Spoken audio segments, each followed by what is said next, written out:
Hi and welcome to the channel. In today's video we'll learn how to draft and sew this skirt. So if that's something you're so much interested in, keep on watching and let's get started.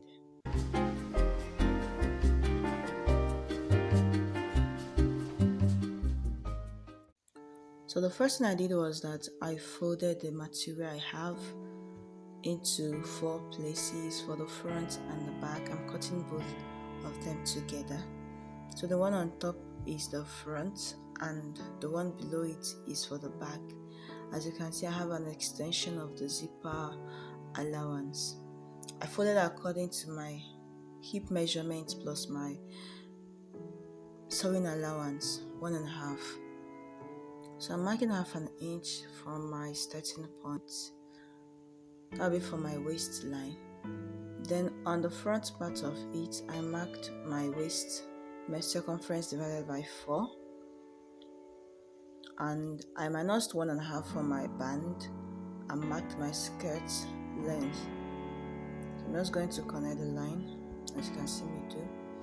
Then minusing my 1.5 inches for my band, I marked my hip measurement, my waist to hip, and also my hip circumference there.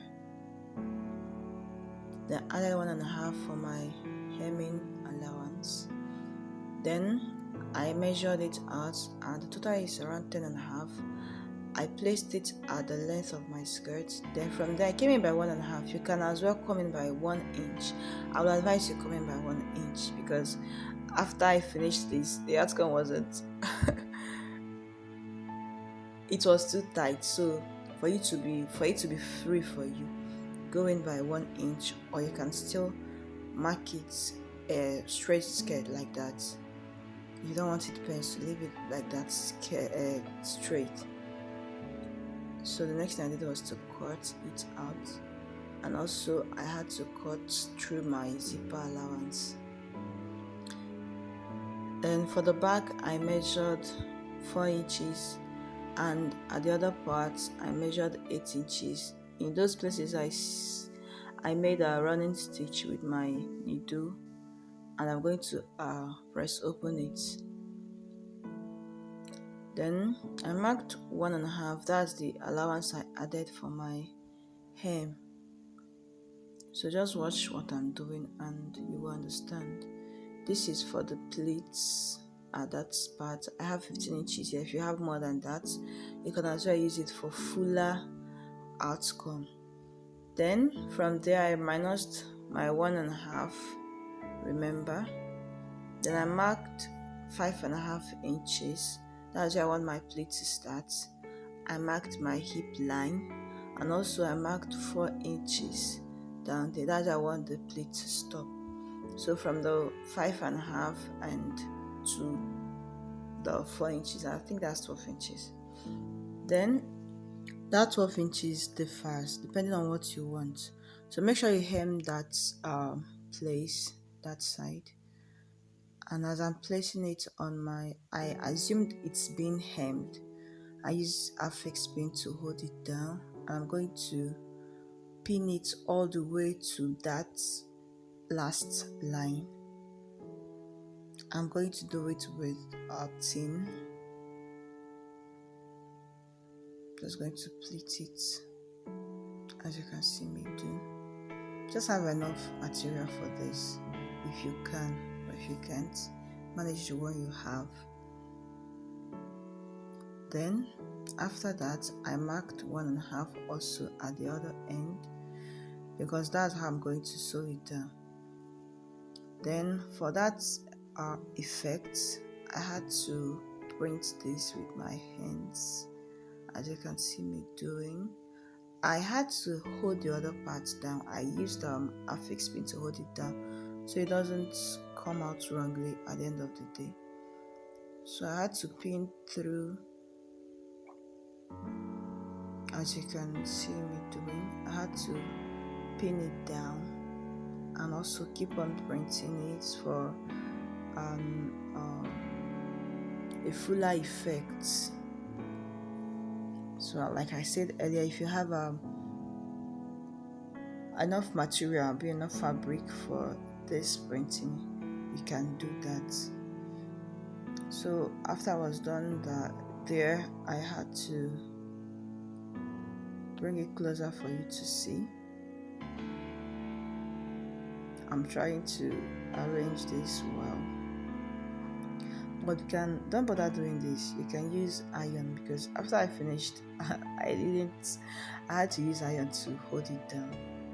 So I kept on printing it, but I used much printing on that first stage. So this one is just so that it doesn't come out wrongly. So this will make it balance this side. What I'm doing here will make it balance.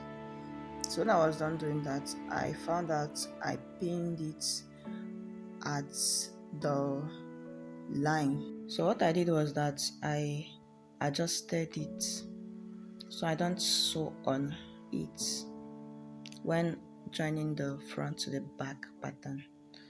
Then after that, I went ahead to stitch that effect down. Go ahead and stitch it down to hold it. The next thing I did was to place the front and the back, to place the back right side facing each other and pin it down all through.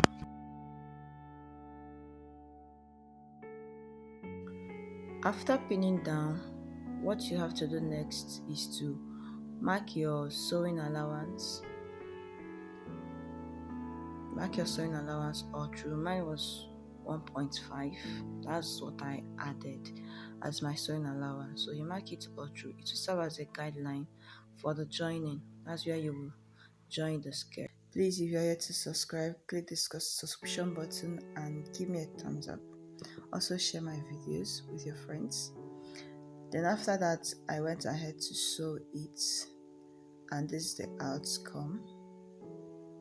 Not yet iron, but I will soon iron it and attach my band, my waistband.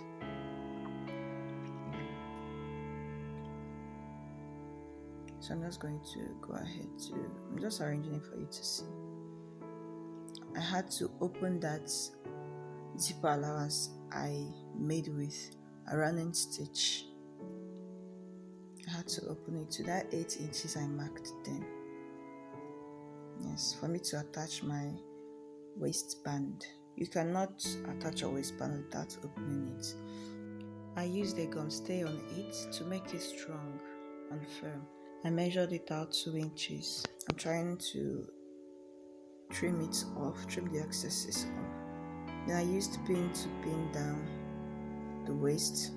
Yes, on this band I added 5 inches extra.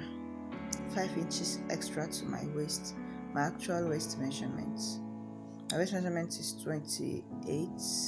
Then I added 5 inches. I have around 33 or so there, so that it will not shorten at the end of the day. So I'm almost done. As you can see, I've ironed it. The remaining is the zipper and the slits.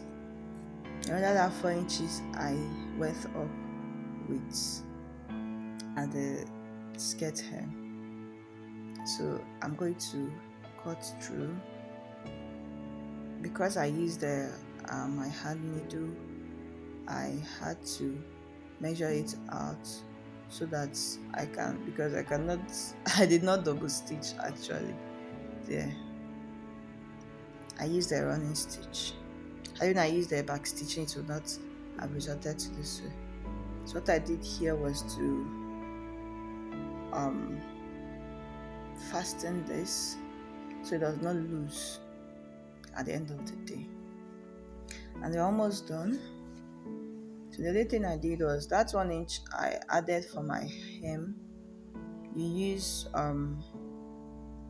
can use a hemming gum to hem it down and sew. You can just iron it down and stitch it, and that's all for the skirts. I hope you enjoyed the tutorial, guys. So please don't forget to subscribe and share my videos. See you guys in my next video. Bye.